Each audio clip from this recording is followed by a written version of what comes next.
My lab is the Musculoskeletal Genetics and Developmental Biology lab at MGH. The focus of the lab is really on trying to understand the development and regenerative biology of tendons and ligaments. We're very curious in trying to understand the basic mechanisms of what makes a tendon, but also what happens during injury and disease. And so we think by having a better understanding of these processes using different model systems, we'll be better positioned to come up with more targeted therapies to treat human tendon disease and injuries. Some recent findings that have come out of the lab have really focused on one of the model systems that we use, which is the zebrafish, which is not a usual model for orthopedic research, but we find it's very powerful because it's highly regenerative and they're also very similar to humans. And so our recent studies showed that the zebrafish has such a innate ability to robustly regenerate their tendons, and we found some of the cell types and pathways that mediate these processes. And so we think this is important for then trying to make humans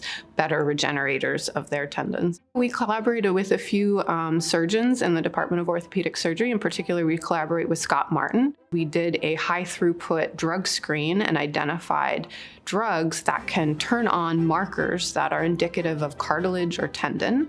And so the question then is, do these same drugs have similar activity in human cells as a next step to thinking about these drugs as potential therapies for humans with, different types of orthopedic injuries, in particular osteoarthritis or tendon or cartilage, different types of tendon and cartilage injuries. I think there's a lot of exciting discoveries to be had from that, and I think a lot then can be extrapolated back to try and think about how can we push forward new treatments for patients. And I think being at the Mass General and to be in a department as well as an institution that has sort of such talented physicians, clinicians, and be able to kind of connect our basic discoveries with the clinic, with patients, is really something we can't do many other places. So this is a unique environment that really bridges together the basic scientists with clinicians and surgeons.